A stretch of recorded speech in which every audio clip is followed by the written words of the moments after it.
All right, what's going on? Trey Daubert here, founder, Don, CEO, all that good stuff, VendettaSportsMedia.com. Today, we already did the quarterbacks. We're going to be doing the running backs now for the cheese list. The point of the cheese list is we're crossing names off the list. We're not falling into the landmines. We're not getting duped. Let somebody else pick the cancers. That's basically what we're doing. So, in terms of the running backs, you know my golden rule by now. Do not pick running backs on bad teams. It plays out every single year. It's not a mystery when these things happen. And I'm going to show you an interesting stat. And it's the same stat that I used last year. There was that group of 7. All right. We saw how it played out. The James Cook, Bijan, Gibbs, that top Josh Jacobs, that top group of 7, Kyron Williams, that top group of 7, Barkley, Derrick Henry, those running backs, that group of 7, they went 83 and 36. It's a real stat. Do not pick running backs on bad teams. So let's just start there. As I was saying, that group of 7 right here, Barkley, Henry, Gibbs, Bijan, Josh Jacobs, Kyron, James Cook, those running backs on their teams, they went 83 and 36. You don't want running backs on bad teams. You ever notice like the guys who didn't perform? Let's just go to the guys who didn't perform outside the top 30, right? Cleveland, Jacksonville, Raiders, backup on the Ravens. Here's Tennessee, New England. You know what I'm saying? Like, okay, let's just go up a little bit further. Dallas didn't make the playoffs. Tennessee didn't make the playoffs. He was a backup on his own team. Giants didn't make the playoffs. They did make the playoffs, but nobody was taking Brian Robinson at the top of their draft. So again, didn't make the playoffs. So again, this group of 7 is what you want. Now that list is going to change this year, obviously. But in terms of how this stuff works, it's always the same. What you should do, and go out on your own. Hey, I think this team's going to be really good. Pick their running back. Hey, I think this team's going to be bad. Do not take their running back. It's really as easy as that.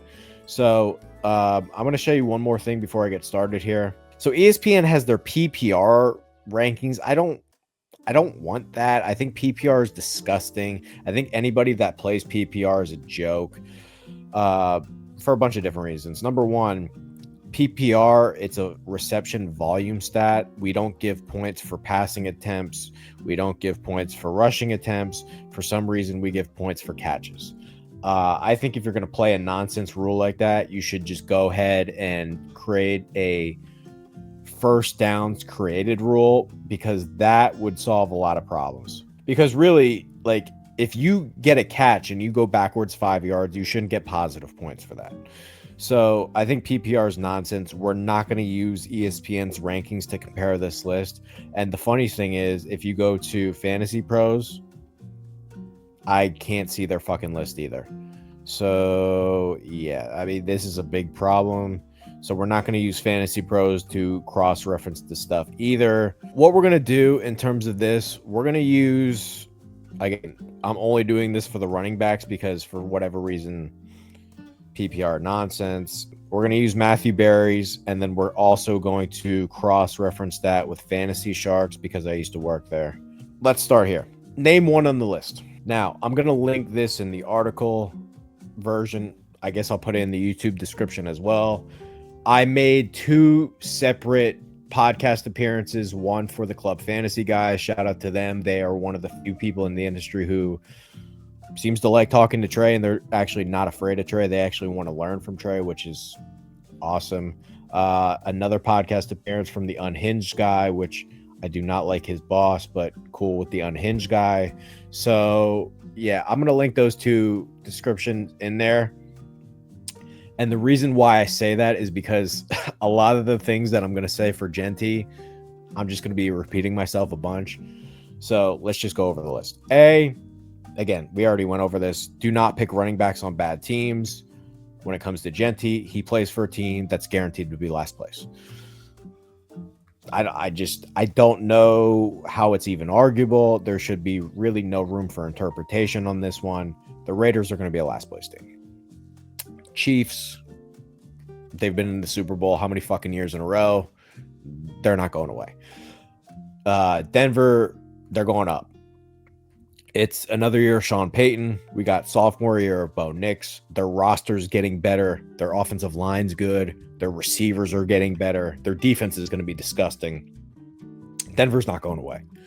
And then you got the Chargers, which is year 2 of Harbaugh, and he doesn't lose. Like, again, it doesn't matter where Jim Harbaugh is, whether he coaches Stanford or San Diego or the 49ers. He took fucking Kaepernick, who sucked ass, and then you idiots in the media thought he was good when he was never good. It doesn't matter who he has, he will win. And this Chargers team's actually good. Well, they're better than the fucking Raiders, even if they didn't have Harbaugh. So the Raiders are a guaranteed last place team, which should automatically mean you're not considering Jeanty. And if you just go and look where these crackheads are ranking Jeanty, it's just completely out of control. So Barry's got him 5, which is laughable. I mean, just completely laughable that anybody would put him ahead of Derrick Henry after what he just did last year. But anyway, then we go here, and ooh, that's actually the lowest I've seen him. I haven't seen him lower than RB5. Credit to you guys, Fantasy Sharks. Now it's still way too fucking high, but it's still way high, or way lower than I've seen. I actually saw, not to throw the club fantasy guys under the bus, but I think they have Jeanty as RB3. I didn't even have Ashton Jeanty as a top 3 rookie running back. So here's the deal with Jeanty. And let's just go over this. Number one, like, coming out of high school, and again, most people don't follow recruiting. I'm not saying recruiting is the end of the world. That's fine. It is undisputable fact that universally, every fucking recruiter in America had Travion Henderson as the best running back in the class. Like, Travion Henderson has been the fucking guy. If you pay attention to college football and recruiting and all that stuff, he's been the guy for the last like 4 or 5 fucking years. It's a complete joke that anyone is going to pretend that there's a fucking rookie who's better than him. So that's for starters. If you're going to take a rookie running back, just please, for the love of God, take Henderson first. And then B, I've gone over this a bunch. There's 4 types of scouts.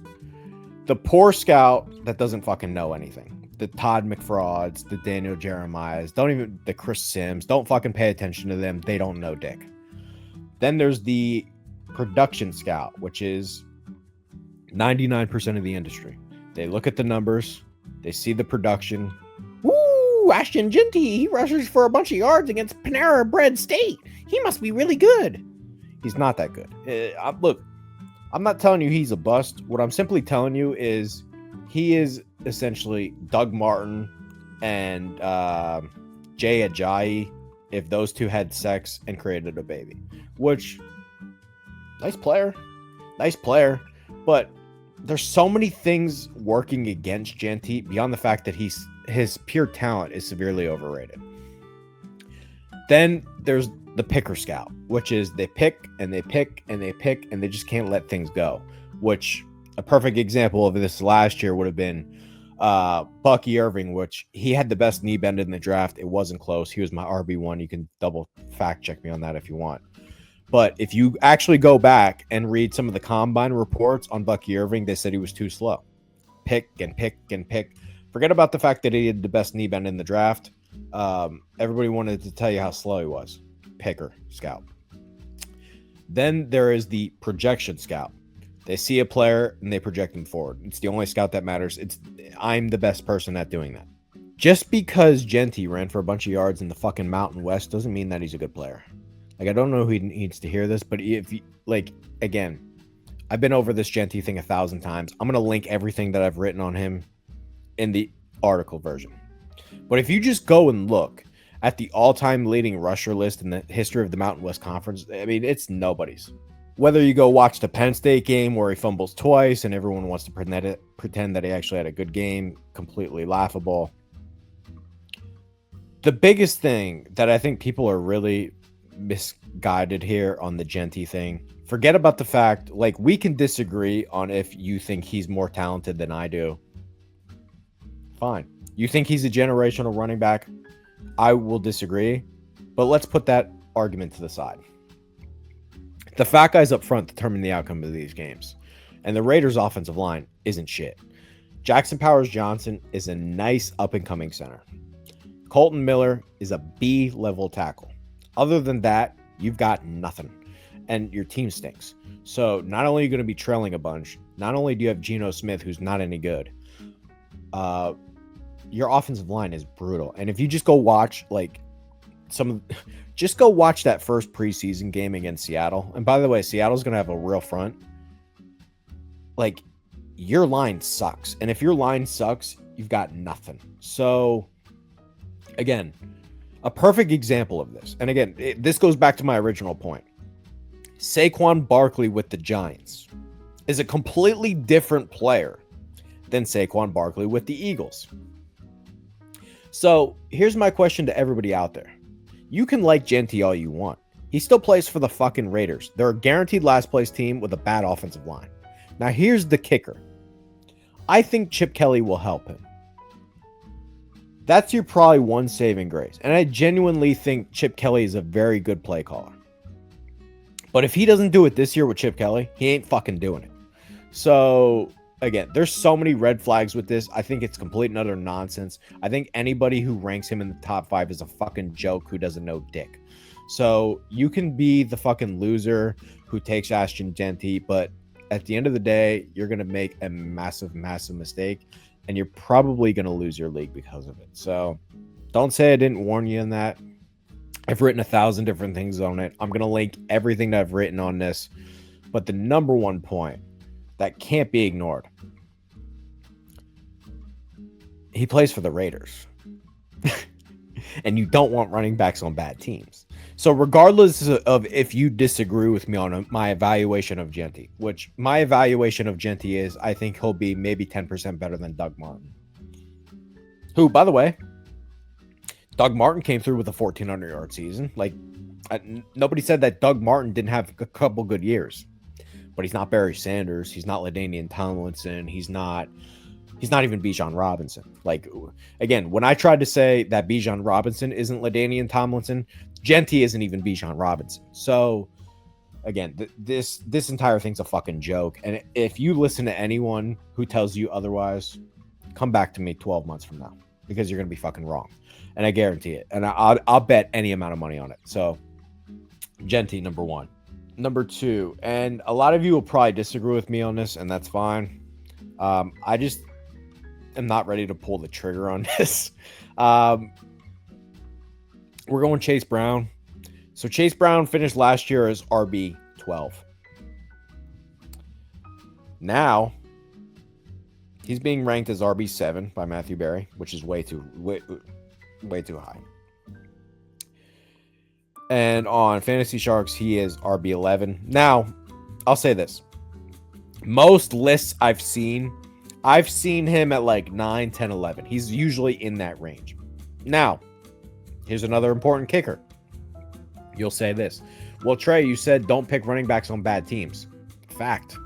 The Bengals probably won't be a bad team.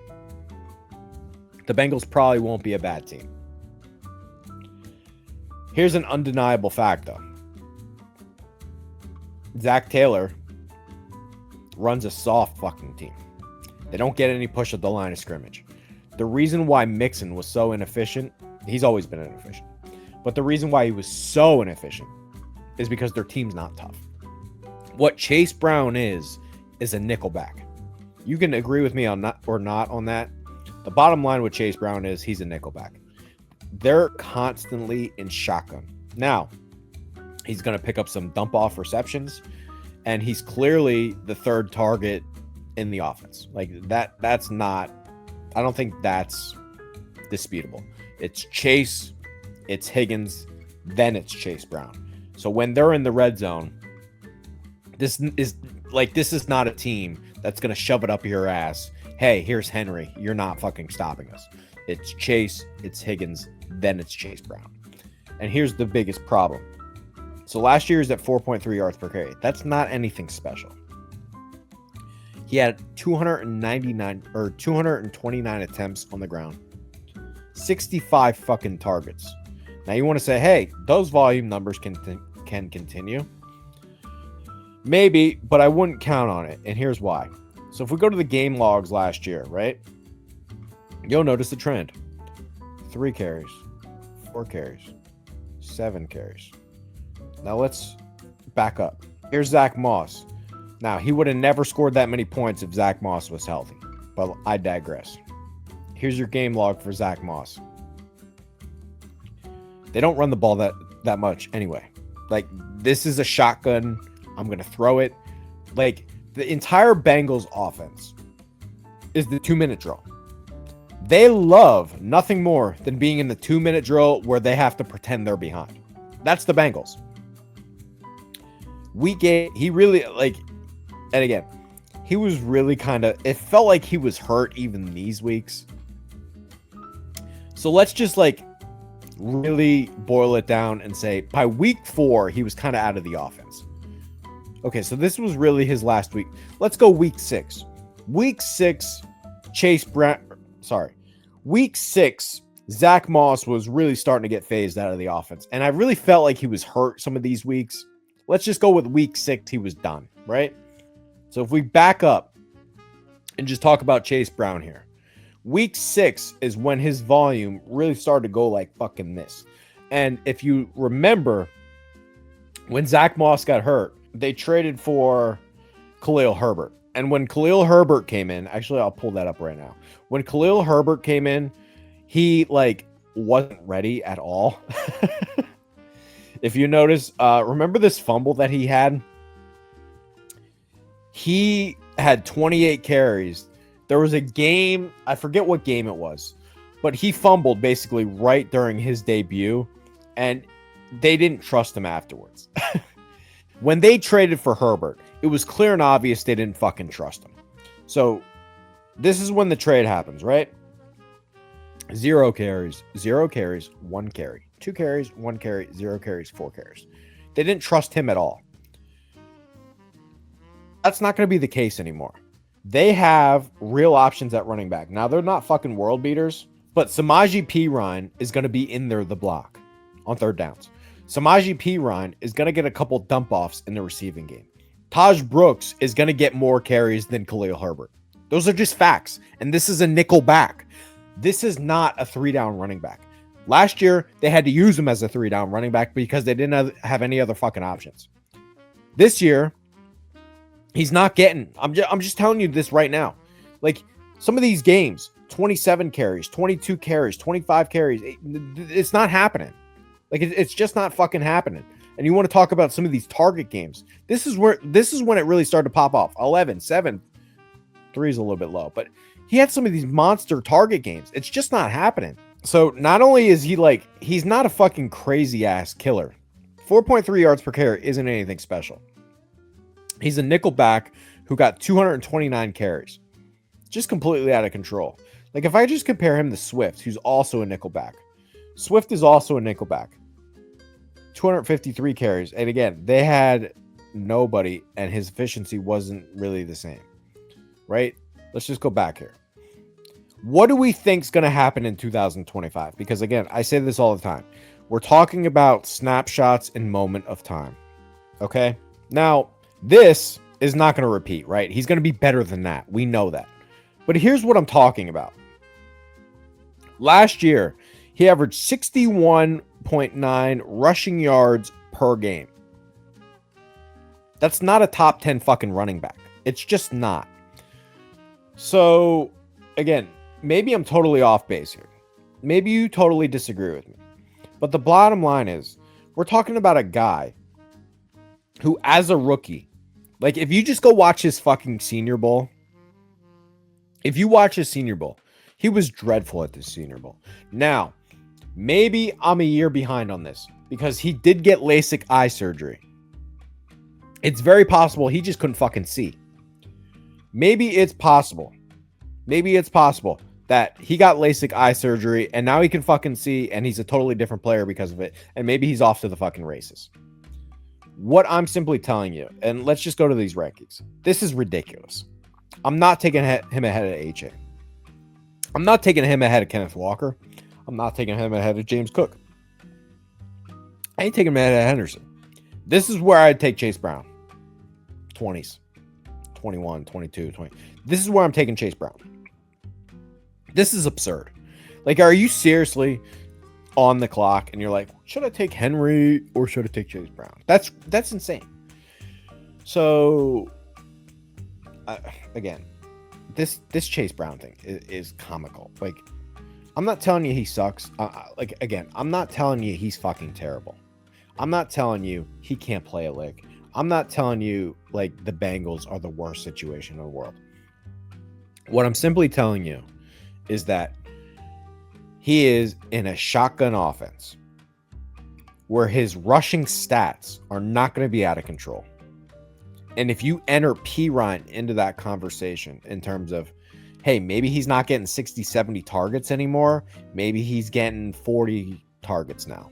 That's a completely different fucking ball game. And I'll tell you this. I don't think it's impossible that Taj Brooks steps in there and takes a lot of his fucking carries. So if Taj Brooks simply eats more than Khalil Herbert does, he's not a top 10 back.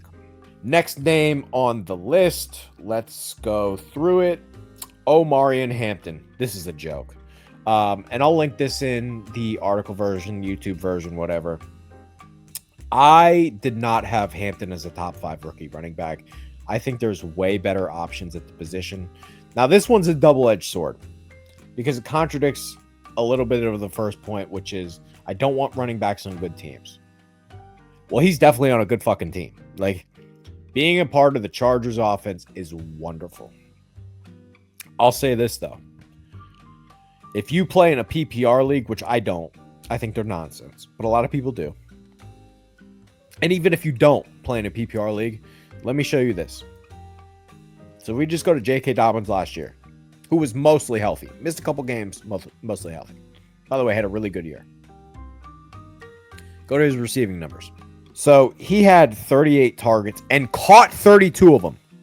Keep that in mind. He had 38 targets, caught 32 of them, which really isn't a high number. And this Greg Roman offense, they never really throw to their running backs. Just a fact. Go compare that to Gus Edwards. All right, he had 5 fucking targets. 5 fucking targets. So, what we're really talking about here is that 43, let's call it 45. Let's call it 45. There's roughly 45 targets available in this offense on the whole fucking year. You're not getting any receiving work. So, look, anybody that wants to sit there and tell you, oh, Hampton, he's this creative runner. He's going to make all this work in the receiving game. It's not happening because it's not part of their offense. And by the way, he's the least creative runner in this fucking draft. If you want to go read my combine notes, you can do that. I thought he was fucking incredibly mediocre at the combine. I didn't love what I saw during the preseason. I watched that Hall of Fame game, by the way, and nobody played their starters, but Hampton played a series or two. I'm like, this idea that guy's a first-round running back, I just don't agree. I don't agree. Now, here's what I'll say. If I'm wrong, he should fucking smash where he's being ranked. Now, let's go over that right now. So, Matthew Berry, by the way, this is his ride or fucking die. He's got him at RB13. Fantasy Pros got him at RB12. He's mostly been around that range from what I can see. RB 13, 12, 15. He's usually in that range. Let's just go over the two scenarios. Let's say I'm wrong and he's actually a first-round talent. He should fucking hit that. Actually, if he's really a first-round running back talent, he should smash that. He should be a top 10 back based on that. Again, you don't want running backs on bad teams. We went over that. Chargers are a playoff team. He should smash that if he's actually a first-round running back talent. I just don't think that's the case. This Hampton, like, what are you people watching with this Hampton? My comp for Hampton coming out of college is Beanie Wells. Now, I think he's a little bit faster than that.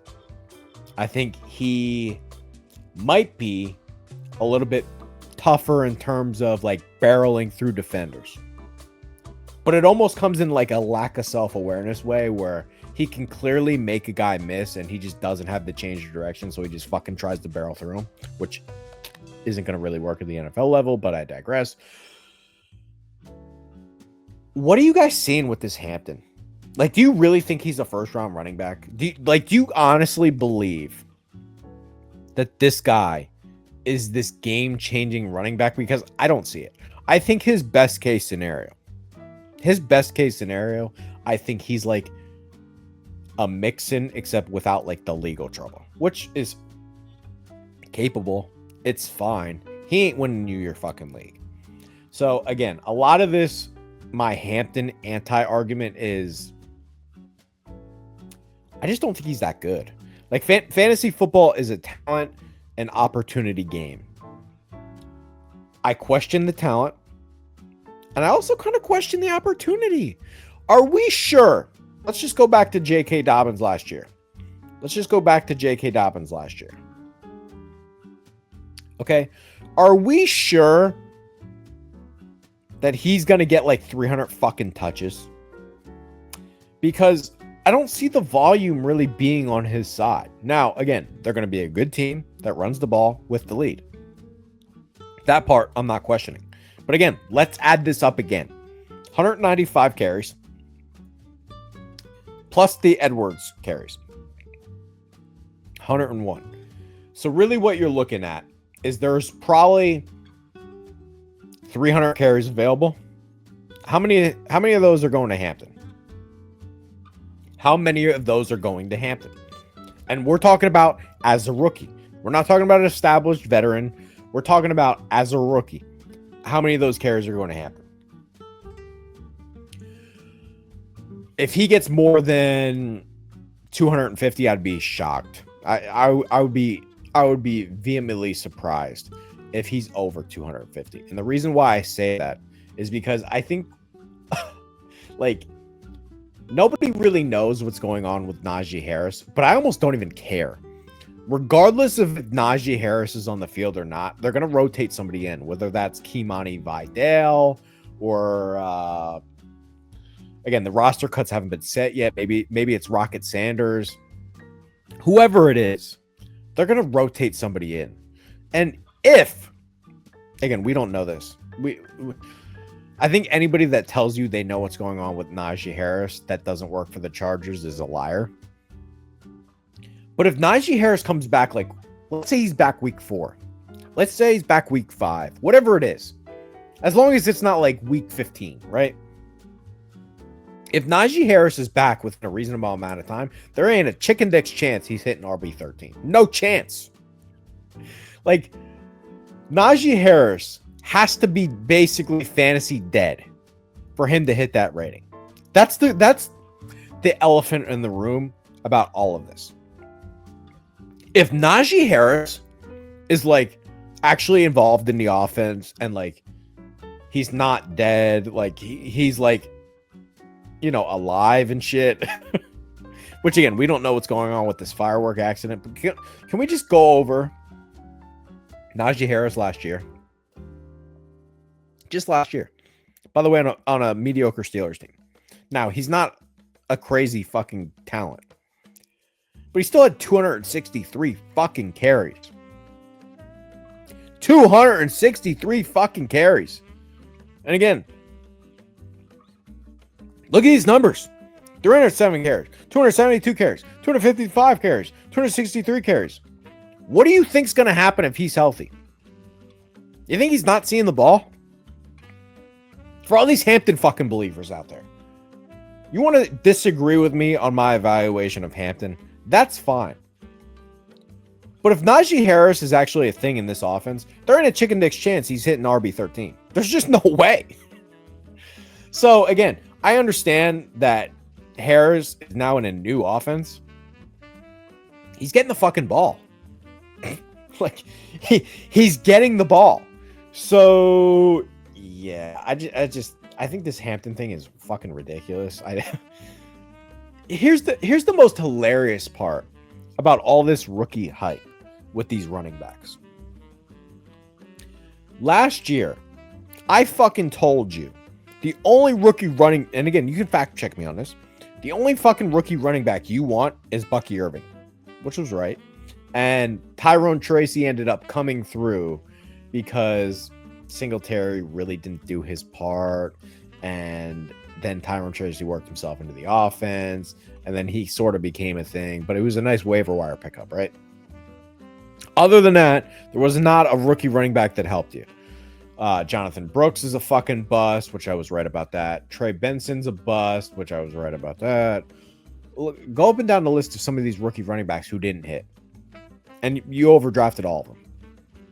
Do you actually think all these guys are going to fucking hit? Like, do you honestly believe all these guys are going to fucking hit? I don't. And Hampton is a pretty easy cheese list candidate for me. And by the way, since he's Matthew Berry's ride or die, we'll figure out what we want to do for the Matthew Berry challenge. But next name on the list, cheese list running backs, Breece Hall. I have a hot take for this one. You're going to think I'm crazy. You're going to think I'm a lunatic. Gun to my head. Live or die situation. Breece Hall, Braylon Allen. Who scores more fantasy points? I'm taking Braylon Allen. I think Braylon Allen's the better player. I just do. Now, Braylon Allen was my RB2 last year behind Bucky Irving. We didn't quite get to see him. By the way, he's still the youngest player in the league. Let's just talk about that. Braylon Allen, who's going to be on the OnlyFans list, was the youngest player in the league last year.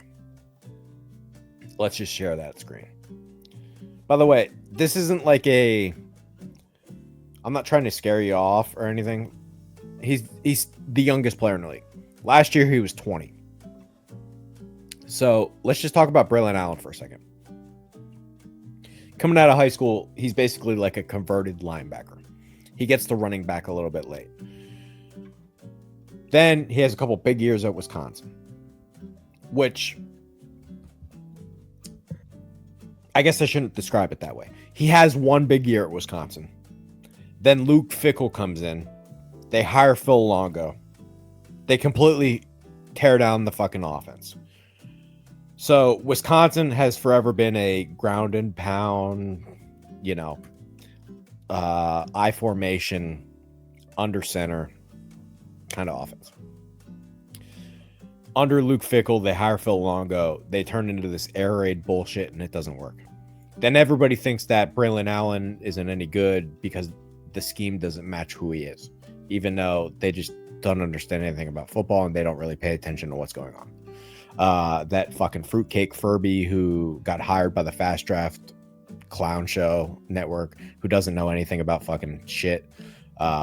If you go read his evaluation of Braylon Allen, he'll tell you that he doesn't run hard. Again, that fucking Furby fucking loser doesn't know anything. Now, Braylon Allen, as a rookie, again, youngest player in the league, really not like ready to take over. Didn't blow you away, right? He didn't blow you away as a rookie. I didn't expect him to, because again, don't want running backs on bad teams. Plays for the Jets. 92 carries, 3.6 yards per carry. Their offense was a fucking joke. But that success number is not bad, actually. And if you actually compare him to Breece Hall, it's not like Breece Hall was like miles better.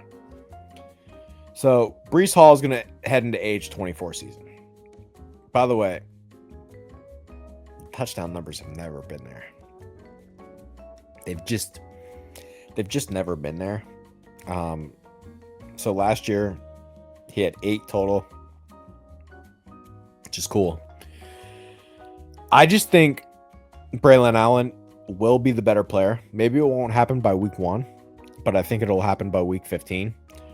And I'm not convinced that Breece Hall is going to be on the roster by the trade deadline. which is probably a good thing. Which is probably a good thing. If you draft Breece Hall, you probably are rooting for him to get traded. But here's another thing. So Aaron Glenn, he came out in the media, and I'll link this in too. He says, we have 3 really good running backs, and I want you to use all of them. They're going to use Isaiah Davis too. Like, this isn't just Breece Hall versus Braylon Allen. I think they're going to give Isaiah Davis 4 or 5, 6, 7 carries a game too. And if that happens, the volume's not on his side. He plays for a Jets team that's definitely not going to be a winning team. The touchdown numbers have really never even been there. And we're talking about a Breece Hall. Dude, he's never rushed for 1,000 fucking yards. We're going into year 4. He's never been a 1,000-yard fucking rusher. Like, we act like this fucking guy's so good. And again, a lot of it is the Jets. He's never been a 1,000-yard fucking rusher. So if we just go back to fantasy finishes last year, he finished as the RB18, which is fine, you know. But that's not where you're drafting him. So he's got Breece Hall RB14, which I think is way too high. And he's got, or Fantasy Sharks got him at 19, which I think that's more reasonable. But I think RB14 is a little crazy. And most of the fantasy rankings that I've seen, he's usually in that 14, 15, 13, 16 kind of range. I think that's ridiculous. I think it's way too high. The bottom line here with Breece Hall, when he's coming out in the draft, I compared him to Matt Forte, which is a nice player. Don't get me wrong, it's a nice player. But, like, it's not a guy that's going to win you your league. A best case scenario, he's an RB2 for you on a bad team. Best case scenario. Worst case scenario, he loses his job to Braylon Allen. And Justin Fields steals all the fucking red zone rushing touchdowns, which, let's just bring that up. Let's say when the Jets do get into scoring range, a lot of those touchdowns are going to Fields. Like, they just are. Like, they're just going to Fields, man. Like, Fields' legs are truly the best weapon they have in terms of scoring the ball. If Fields is going to rack up those rushing touchdowns, Hall, he's being way overdrafted. Way overdrafted. He's not a top 30 fuck. If Fields steals his rushing touchdowns, which again, he's never really even had any. But if Fields really steals them, and Braylon Allen becomes a real thing, which I think it will, he's going to kill you. He's going to, I'm just telling you right now, he's going to kill you. So be very careful. Just tread lightly on that. And again, the closing argument with any of this stuff, when in doubt, don't trust the Jets. I mean, don't trust the fucking Jets. Let's just start there. When in doubt, if you're like even borderline on Breece Hall, maybe he'll come through. It's the Jets, so probably don't. Alvin Kamara, next on the list. By the way, another golden rule that I have in fantasy football. Not really a big fan of the older running backs. Last year, if you go watch the Matthew Berry Challenge, you saw this come through in terms of, hey, what happened? What happened? These are your fantasy playoffs. These are your fantasy playoffs right now. He fucked you. He absolutely fucked you. The problem with Kamara is that he's 30. And it's not just that he's 30. It's not just that he's 30. He also plays for the New Orleans Saints. He also plays for the New Orleans Saints. And by the way, like, career high in rushing yards. Career high in rushing yards. And really nice receiving numbers. Which the receiving numbers probably kind of will be there again. I would guess the numbers revert back to this. Like, if we're, hey, snapshot and moment of time, what will Alvin Kamara do during his 2025 season? You think he's going to replicate 950 again? Probably not. I would guess the number's closer to this. And again, there's two horrible things working against Kamara. Number one, I don't want running backs on bad teams. Number two, I'd rather be early than late in terms of jumping off the fucking ship. And last year, I already started to jump off. And if you just go back to his game logs last year, by the way, so he scored 3. Keep this in mind. Actually, he scored 4 touchdowns this game. So he scored 4. He scored 4 out of his 7 total touchdowns he had on the entire fucking season in 1 week. It's a total outlier week. And anybody that had Alvin Kamara in week 2, credit to you. Way to go. But he totally screwed you in the fantasy playoffs. So not only does he play for the Saints, not only is he's never been a 1,000-yard rusher, and that number's probably coming back to this. Do we understand that he was in the 2017 NFL draft? Do you people remember the 2017 NFL draft? Do you want me to show you something from the 2017 NFL draft? Do you want me to show you something? Out of the league. Out of the league. Out of the league. He's a different animal. Out of the league. Out of the league.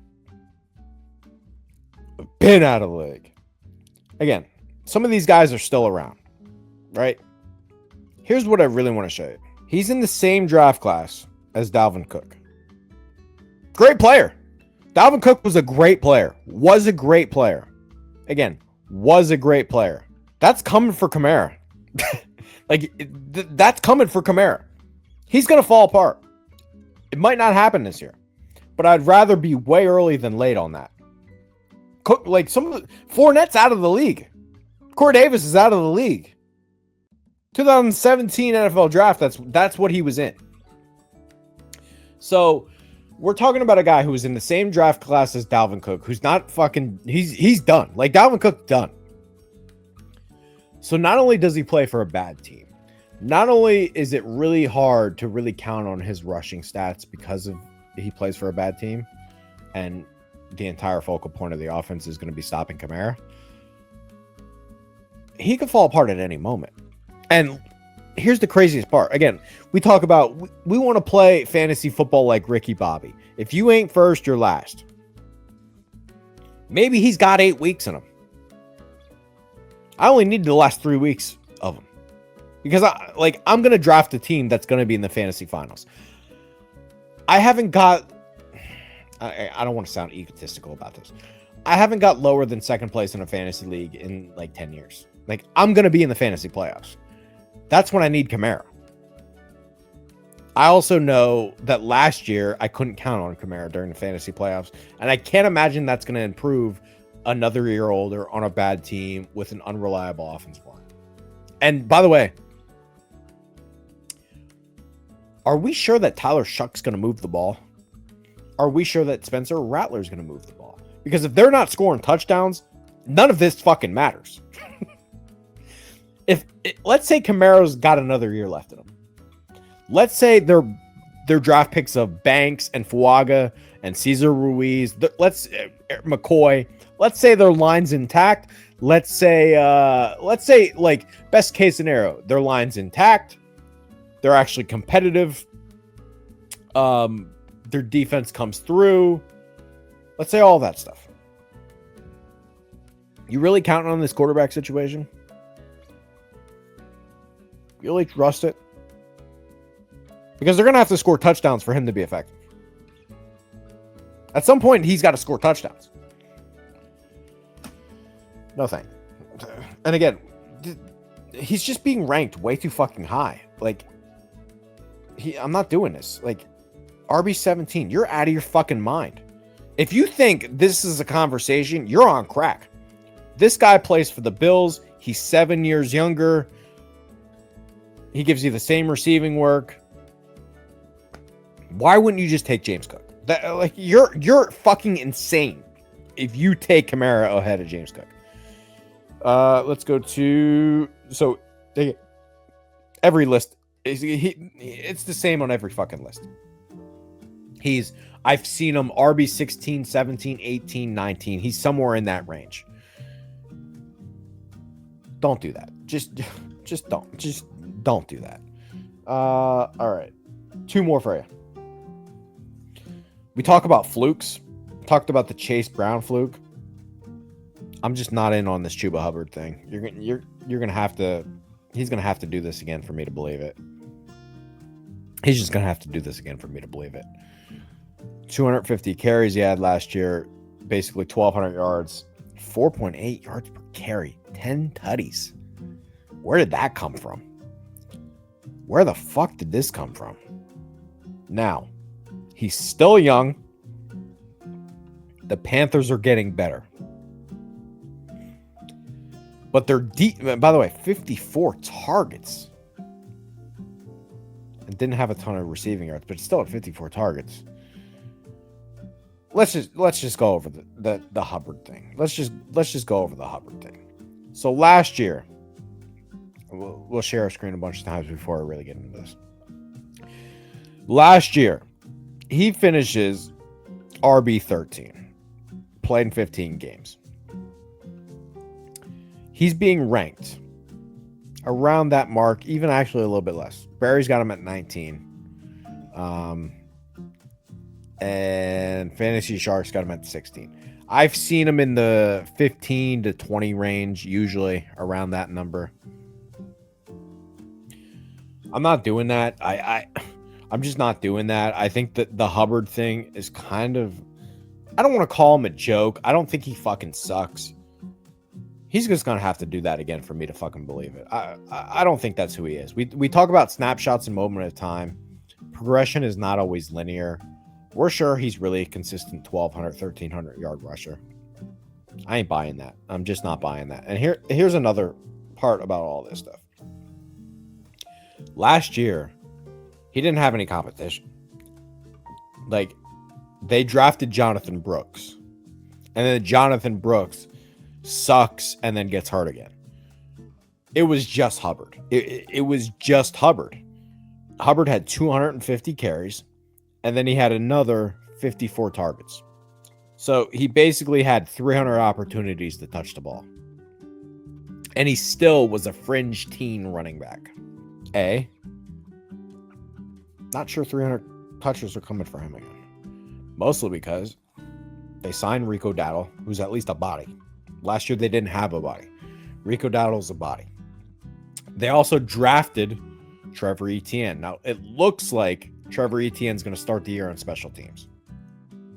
But eventually, again, we're trying to win the league. We don't give a fuck about week 5.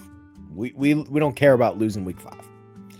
We care about winning week 15, 16, 17. I personally think that Trevor Etienne is better than his brother Travis. And I think Trevor Etienne is the best running back on their team. Now, he might not be ready as a rookie, and that's completely fair, but he might be by week 12, and that's not a risk I'm willing to take in terms of Hubbard. So, what happens? Again, what happens? Again, I like Trevor Etienne. Go watch him at Georgia. By the way, Georgia's offensive line, one of the weaker Georgia offensive lines that I can remember in recent memory. Now, they had Tate Ratledge and Dylan Fairchild, but their tackles were kind of a mess. Xavier Truss was all over the place. Their offensive line really wasn't Georgia standards last year. They really couldn't run the ball at Georgia standards because of that. I like Trevor Etienne, and he can actually really catch the ball. What happens if Trevor Etienne actually takes over this backfield? Because I think that's very possible. B, this Carolina defense is fucking horrible. Horrible. This is Dave Canales. He's going to throw the ball. They drafted Tedero McMillan for a reason. The year before, they took Xavier Legette in the first round for a reason. This team wants to throw the ball, and they're going to be forced to because their defense is so fucking bad. So we're talking about a team that's probably going to be forced to get in shootouts. Again, we talk about this, don't want running backs on bad teams. I think Carolina will probably go like this, but they're still not good. So not only am I'm I'm terrified that Trevor Etienne would steal this job. I also think it's possible that Rico Dowdle will get way more carries than anybody else did in terms of a backup last year. So not only am I worried about the overall volume for Hubbard, I'm worried about the talent in terms of Etienne stepping in and stealing the job. But I also think this is going to be a pass-first team with a bad defense. And if that's the case, I can do better than Hubbard at that ranking. All right, one more. And again, context is important here. I understand that I took him in the rookie draft of the Club Fantasy League. I mostly did it because of volume. You know, like Najee Harris vacated so many fucking carries that after the Steelers took him in the third round, it sure felt like, hey, Caleb Johnson's going to step in there and he might get 250 fucking carries. It felt like that after the draft. We're going to have to adjust our thinking on that because all of the camp reports, and again, I'm not like this fucking loser Josh Pate who forms all of his opinions because he calls and texts people and then acts like he fucking knows everything. That's not who I am. I'm smart and my thoughts are valid, and I know better than these fucking losers are going to tell me anyway. But some of these camp reports you can't ignore. You just can't ignore these. I'm gonna link this article so you can read it on your own, because if I go through it all, we'll be here for another half hour. Rodgers doesn't trust him. Mike Tomlin doesn't trust him. And then B or C, all reports indicate that he just doesn't look that good in practice. And not only does he not look that good in practice, the way the Steelers have used their running backs in preseason, they're telling you what the depth chart looks like. Jaylen Warren is the starter. Kenneth Gainwell is the backup. Caleb Johnson's third string. That's the depth chart. You can fucking argue with a wall all you want. You can sit there and pretend that Kenneth Gainwell is not any good. That's your prerogative. I'm just telling you right now, Kenneth Gainwell is the backup. And it's probably the way that it's going to play out. Now, it might not be the case by week 10. You're probably right about that. But I also think you're drafting a third string running back way too high. And by the time that Caleb Johnson will get more involved in the offense, which again, I'll give you a perfect example. I'll give you a perfect example of why you can't take Caleb Johnson where you're taking him. I'll give you a perfect example.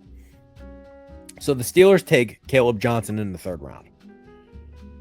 You know who they took in the third round a long time ago?